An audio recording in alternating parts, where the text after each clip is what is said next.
Assalamualaikum warahmatullahi wabarakatuh. Nama saya Akbar Sedayat dari English TBI 5C, dan pada video kali ini saya akan mengerjakan ujian praktik ibadah dengan tema puasa. Pertama-tama saya akan menjelaskan mengenai ibadah puasa wajib. Bacaan puasa wajib adalah nawaitu saumagodin an adai fardhi syahri ramadana hadisanati lillahi ta'ala. Tata cara puasa Ramadan itu seperti kebanyakan puasa lainnya, yaitu dengan cara menahan lapar dari waktu sahur, yaitu sebelum matahari terbit hingga hingga pada waktu matahari terbit, yaitu maghrib.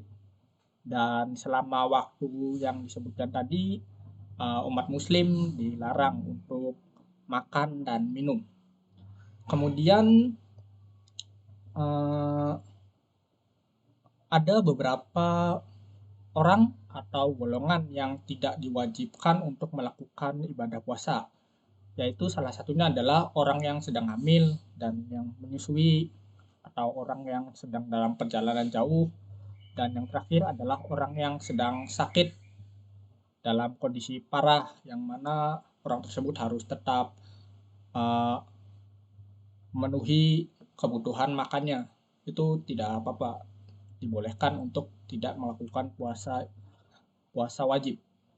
Kemudian syarat-syarat puasa Ramadan yaitu: 1. Pasti harus beragama Islam. 2. Memiliki akil balik. 3. Dalam keadaan suci. Yang keempat itu apabila perempuan tidak boleh sedang dalam keadaan haid. Nah, seperti pada poin ketiga ini harus keadaan suci. Dan kelima itu harus kuat dan mampu melaksanakannya. Kemudian dampak dan makna melakukan puasa Ramadan ini, di antaranya itu dapat melatih kesabaran serta menahan hawa nafsu, juga sebagai bentuk hidup sederhana. Kemudian menurut artikel penelitian juga manfaatnya yaitu ada untuk menjaga kesehatan. Kemudian puasa sunnah ini dibagi dalam beberapa bagian. Di antaranya itu ada sunnah Syawal, ada sunnah Asyura, kemudian ada juga sunnah Tasu'a, dan puasa sunnah Senin Kamis. Nah, pertama mari puasa Syawal.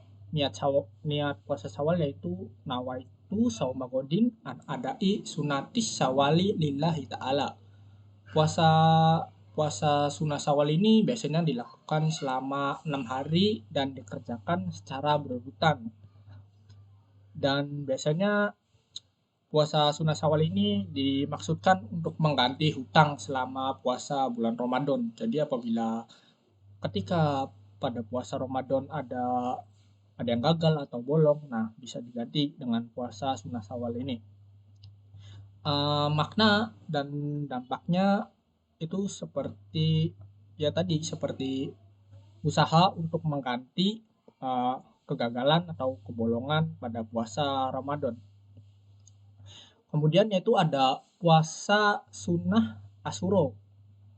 Nah, puasa sunnah Asyura ini biasanya dilakukan pada tanggal 10 Muharram. Niatnya yaitu nawaitu saumagodin an adai sunatil Asyura lillahi ta'ala. Tata caranya masih sama seperti puasa lain, dari waktu sahur hingga waktu maghrib. Kemudian makna atau dampak atau manfaatnya puasa Asyura ini dikatakan dapat menghapus dosa selama setahun, dikarenakan Nabi pernah bersabda yaitu tentang puasa Asyura. Beliau menjawab dapat menghapus dosa setahun sebelumnya. Kemudian ada puasa sunnah Tasu'a. Nah, puasa sunnah ini tidak sama seperti puasa Asyura tadi, yang dilakukan pada 10 Muharram ini dilakukan biasanya pada tanggal 9 Muharram. Niatnya yaitu nawaitu sauma godin an adai sunati tasu'a lillahi ta'ala. Makna atau manfaat dari puasa ini yaitu untuk menambah pastinya yang pertama untuk menambah kemuliaan dan juga pahala. Terus dikatakan juga puasa ini sebanding dengan pahala puasa 30 hari. Kemudian dikatakan juga sebagai pelebur dosa selama 1 tahun yang dilalui. Kemudian itu yang terakhir ada puasa sunnah, yaitu puasa Senin dan Kamis. Niat puasa hari Senin yaitu nawaitu sauma yaumul itsnaini sunnatan lillahi ta'ala. Sedangkan puasa Kamis, puasa sunnah hari Kamis, niatnya yaitu nawaitu sauma yaumal khomisi sunnatan lillahi ta'ala. Nah, tata caranya juga masih sama seperti puasa pada umumnya, yaitu dengan cara sahur ketika sebelum matahari terbit hingga berbuka pada waktu matahari tenggelam, yaitu maghrib.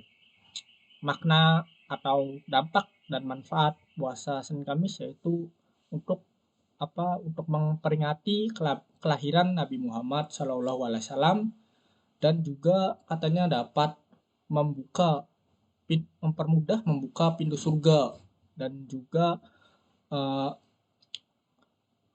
intinya dengan melakukan puasa Senin Kamis ini